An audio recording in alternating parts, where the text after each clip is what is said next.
Assalamualaikum warahmatullahi wabarakatuh.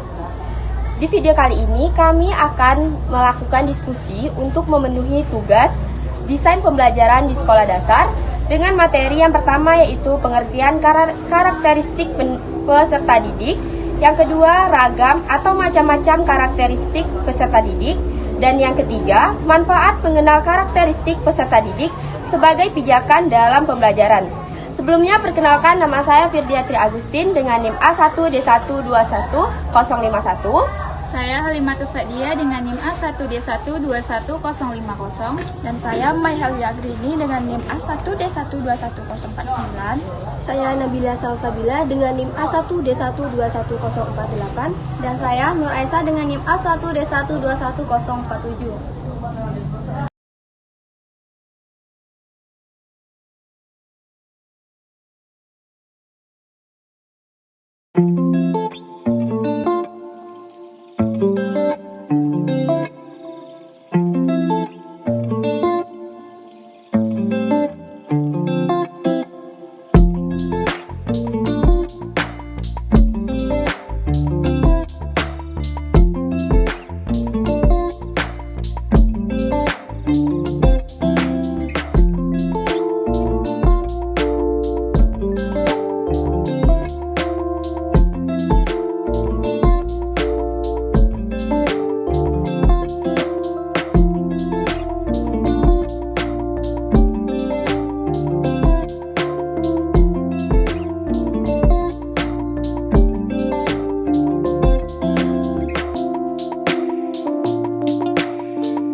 Whisper good morning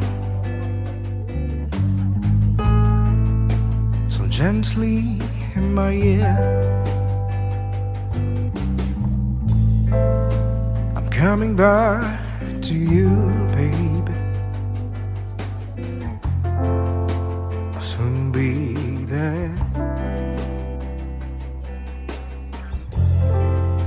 I'll soon be there.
if I would be letting it end. But every time I look at those brown eyes and your smile, oh your smile, run into you on a break in the hallway, and I get nervous, you're so cute, there's no way.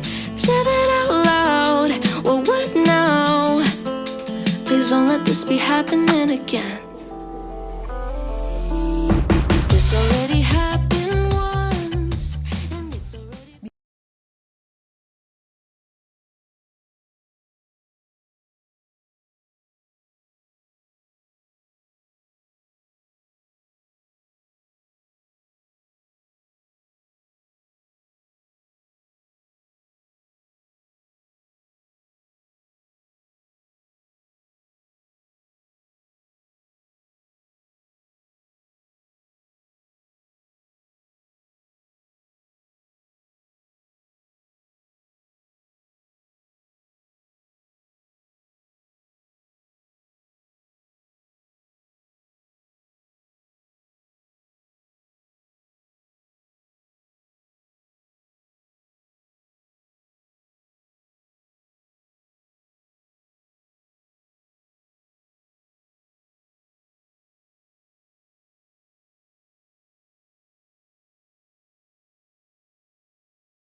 Baiklah, di sini saya Virgia Tri Agustin akan jangan ketawa.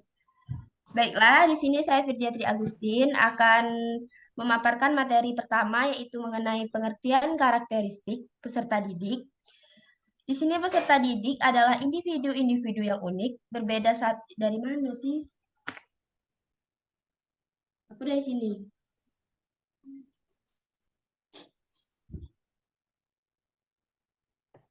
Oh, pengertian peserta didik, dan itu pengertian karakteristik. Nah, baru ini dak Mio, karakter peserta didik. Baru semuanya dak.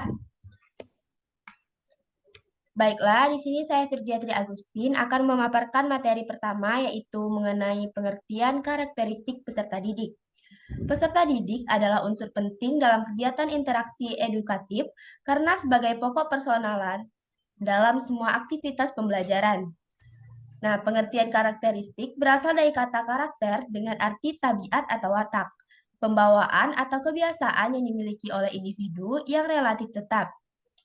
Nah, jadi karakteristik peserta didik dapat diartikan keseluruhan pola kelakuan atau kemampuan yang dimiliki peserta didik sebagai hasil dari pembawaan dan lingkungan, sehingga menentukan aktivitasnya dalam mencapai cita-cita atau tujuannya. Baiklah, itulah pemaparan materi dari saya kembalikan kepada moderator. Kayak gitu ya.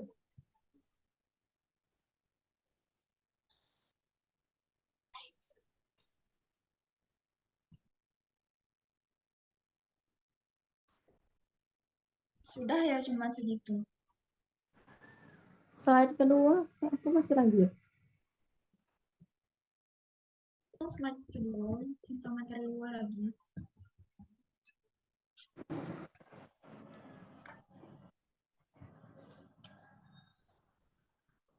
Baik, untuk materi kedua yaitu macam-macam karakteristik peserta didik, yaitu akan disampaikan oleh Saudari Halimah. Kepada Saudari Halimah, saya persilakan.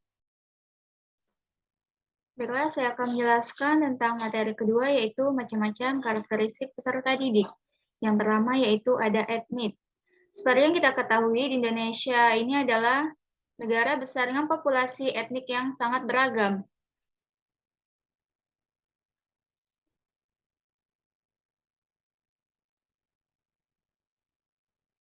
Karena adanya etnik tersebut, sekolah dan kelas-kelas tertentu seringkali menampung siswa dari berbagai etnis seperti Bali, Jawa, dan etnis lainnya dalam satu kelas. Implikasi dari etnis ini berarti bahwa pendidik harus memperhatikan etnis apa saja yang ada di dalam kelas ketika melaksanakan proses pembelajaran. Yang kedua yaitu kultural. Meskipun kita sudah mempunyai bahasa Sumpah Pemuda yang mengakui Indonesia sebagai satu bangsa, umat, dan bahasa dengan satu tanah air, namun sebagai anggota masyarakat, peserta didik sudah memperoleh budaya dan secara alami menjadi pendukung dari budaya tersebut.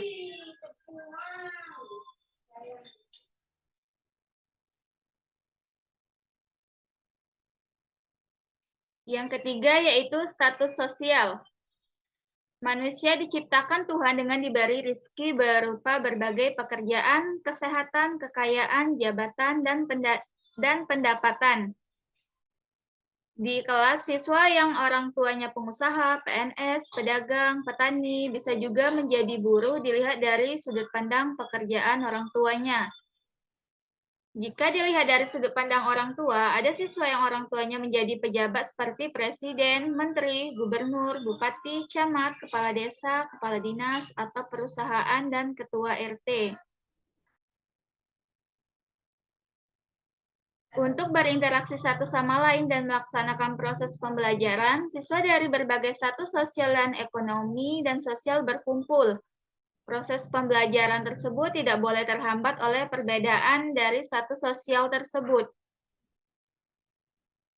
Jadi, seorang pendidik harus dapat bertindak adil dan tanpa diskriminasi terhadap siswa yang ada di kelas tersebut.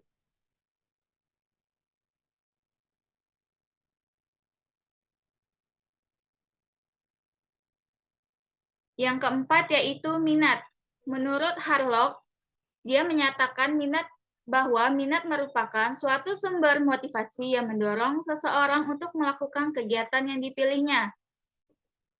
Sedangkan Sardiman menjelaskan minat sebagai suatu kondisi yang terjadi apabila seseorang melihat ciri-ciri atau arti sementara situasi yang dihubungkan dengan keinginan-keinginan atau kebutuhan-kebutuhannya sendiri.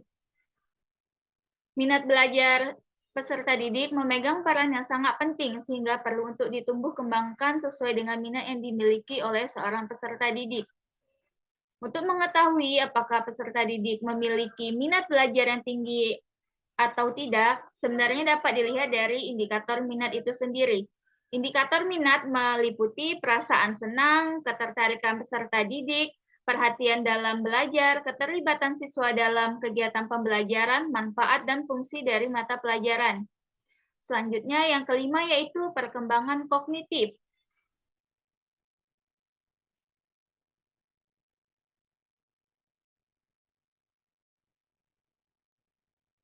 Menurut Piaget, perkembangan intelektual anak usia taman kanak-kanak berada pada taraf praoperasional konkret, sedangkan pada peserta didik sekolah dasar berada pada tahap operasional konkret dan peserta didik sekolah menengah pertama dan sekolah menengah atas berada pada tahap operasional formal.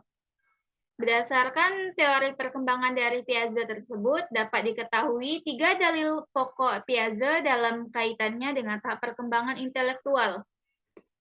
Rus Effendi dalam Dwi Siswoyo dan kawan-kawan tahun 2013 halaman 101 menyebutkan yang pertama yaitu bahwa perkembangan intelektual terjadi melalui tahap-tahap beruntun yang selalu terjadi dengan urutan yang sama. Maksudnya, setiap manusia akan mengalami urutan tersebut dan dengan urutan yang sama. 2. Bahwa tahap-tahap perkembangan didefinisikan sebagai suatu kluster dari operasi mental yang menunjukkan adanya tingkat laku intelektual. Yang ketiga, bahwa gerak melalui tahap-tahap tersebut dilengkapi oleh keseimbangan, proses pengembangan yang menguraikan tentang interaksi antara pengalaman dan struktur kognitif yang ketimbul. Selanjutnya yang keenam yaitu pengetahuan awal. Kemampuan awal atau pengetahuan awal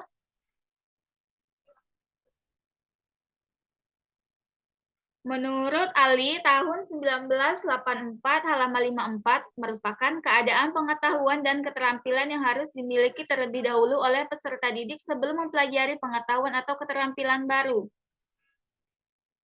Cara untuk mengetahui kemampuan awal peserta didik dapat dilakukan melalui teknik tes, yaitu pretest atau tes awal, dan teknik non-tes seperti wawancara.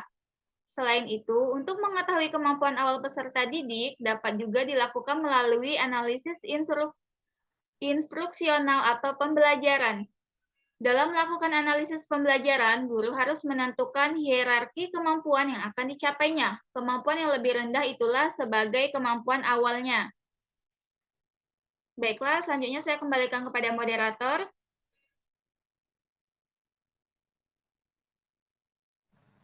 Baik, Kak terima GW, kasih Saudari ini 10 Halimah. menit lagi. Selanjutnya, Ya, ulang Tempat deh. tuh. Nggak, ulang Kira-kira lagi. nyampe dak ya? Nyampe Ini itu gimana? Nabila dulu gitu? Kayaknya enggak. Cukup dak 10 menit Nabila? Dari 7 nyampe Cukup 12. kayaknya. Hah? Cukup. Gak usah diambil banyak-banyak, cukup kayaknya. Nah, lanjut, Beh.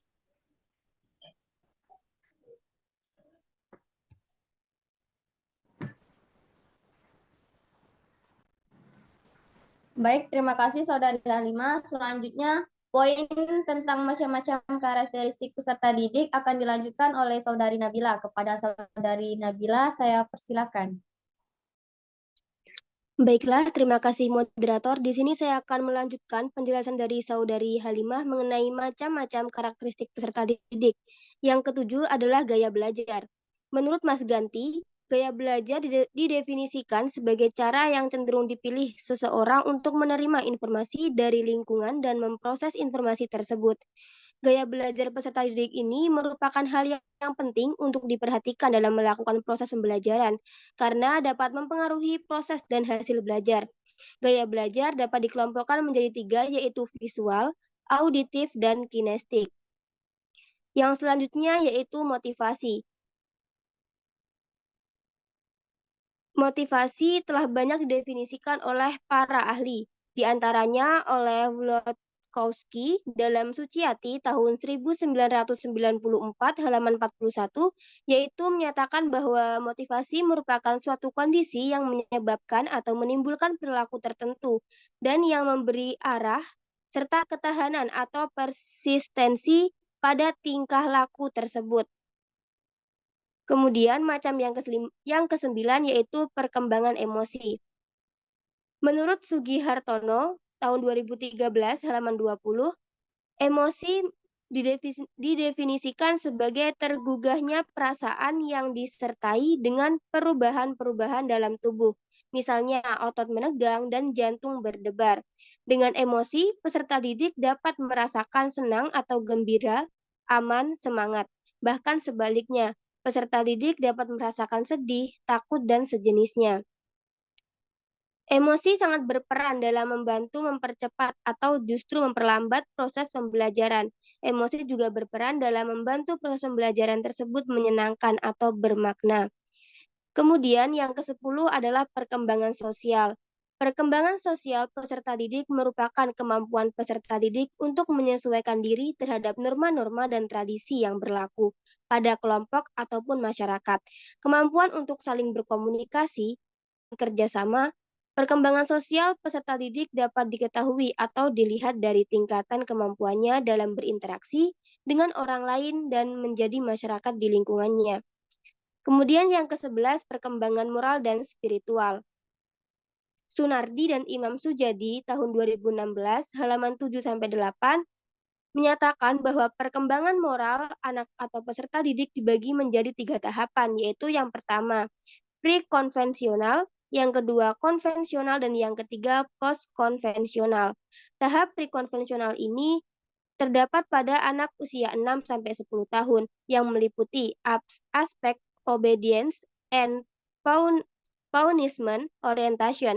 Orientasi anak atau peserta didik masih pada konsekuensi fisik dari perbuatan benar salahnya, yaitu hukuman dan kepatuhan atau anak menilai baik buruk berdasarkan akibat perbuatan, dan aspek naively egoistic orientation. Orientasi anak atau peserta didik pada instrumen relatif. Kemudian tahap konvensional terjadi pada peserta didik usia 10-17 tahun, meliputi aspek good boy orientation. Orientasi perbuatan yang baik adalah yang menyenangkan, membantu, atau disepakati oleh orang lain. Dan yang terakhir adalah tahap post-konvensional, yaitu terjadi pada peserta didik usia 17-28 tahun. Pada tahap ini meliputi kontraktual legalistic orientation, yaitu orientasi orang pada legalitas kontrak sosial. Selanjutnya yaitu perkembangan motorik. Perkembangan motorik menurut Sandrock tahun 2011 halaman 242 dikelompokkan menjadi motorik kasar dan motorik halus.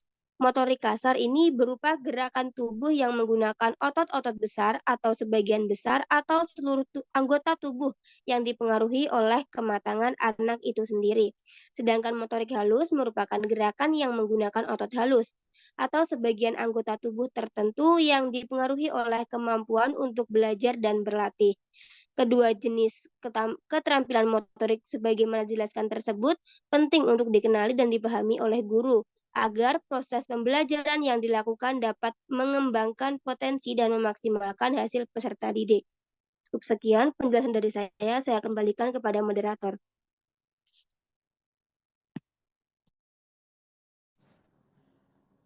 Baik, terima kasih Saudara Nabila. Selanjutnya, materi terakhir yaitu mengenai manfaat mengenal karakteristik peserta didik. Yang dimana materi ini akan disampaikan oleh Saudari Mahelia kepada Saudari Mahelia. Saya persilakan.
Ya.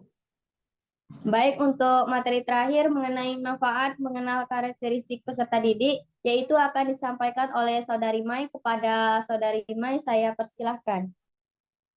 Baik, terima kasih moderator. Di sini saya akan melanjutkan materi terakhir, yaitu tentang manfaat mengenal karakteristik peserta didik. Banyak manfaat yang dapat dipetik bila seorang guru mampu mengenal kepribadian dan karakter siswanya dengan baik. Beberapa manfaat tersebut, yang pertama yaitu mengetahui kelebihan yang mereka miliki dan dapat meningkatkannya. Dan yang kedua yaitu mendeteksi kelemahan yang mereka miliki dan memperbaikinya. Dan yang ketiga, mengetahui potensi-potensi yang ada pada diri mereka dan mengoptimalkannya untuk kesuksesan di masa yang akan datang. Dan yang keempat yaitu menyadarkan mereka bahwa mereka masih memiliki banyak kekurangan sehingga pantang untuk bersikap sombong dan merendahkan orang lain.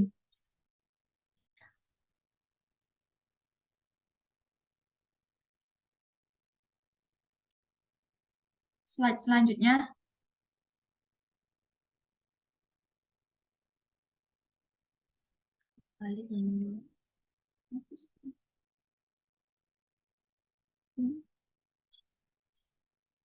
Yang kelima yaitu menyadarkan mereka bahwa mereka masih memiliki banyak kekurangan sehingga pantang untuk bersikap sombong dan merendahkan orang lain.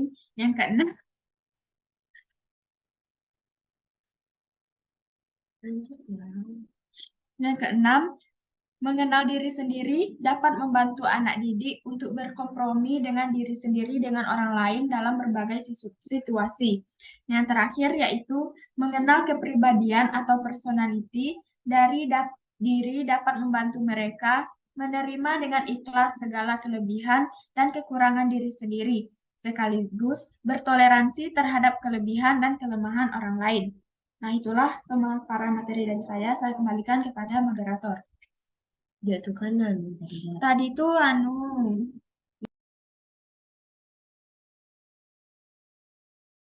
tadi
Baik, selanjutnya kesimpulan tentang materi. Kesimpulannya yaitu karakteristik peserta didik adalah salah satu variabel dalam desain pembelajaran yang biasanya didefinisikan sebagai latar belakang pengalaman yang dimiliki oleh peserta didik, termasuk aspek-aspek lain yang ada pada diri mereka, seperti kemampuan umum, ekspektasi terhadap pembelajaran, dan ciri-ciri jasmani serta emosional siswa yang memberikan dampak terhadap keefektifan belajar. Selanjutnya yaitu manfaat yang akan diperoleh oleh guru maupun peserta didik. Jika mereka saling mengenal karakteristik masing-masing bagi peserta didik, mereka akan mendapat pelayanan prima, perilaku yang adil, tidak ada diskriminasi, merasakan bimbingan yang maksimal. Yaitu guru juga akan memperoleh manfaat dari memahami karakteristik peserta didik, yaitu mengetahui kelebihan yang mereka miliki dan dapat meningkatkannya. Selanjutnya itu mendeteksi kelemahan yang mereka miliki dan memperbaikinya, mengetahui potensi-potensi yang ada pada diri mereka dan mengoptimalkannya untuk kesuksesan di masa yang akan datang. Dan juga guru akan dapat memetakan kondisi peserta didik sesuai dengan karakteristiknya masing-masing. Yaitu guru juga dapat memberikan pelayanan prima dan memberi tugas sesuai dengan kebutuhan dan kesanggupan peserta didiknya. Yaitu guru juga dapat mengembangkan potensi yang dimiliki mereka berupa minat, bakat, dan kegemarannya, dan berusaha menekan potensi negatif yang mungkin muncul dari karakter anak didik yang tidak baik yang dimilikinya. Baik, sekianlah presentasi pada hari ini. Saya selaku moderator mohon maaf jika ada kesalahan. Sekian, wassalamualaikum warahmatullahi wabarakatuh. Waalaikumsalam warahmatullahi wabarakatuh.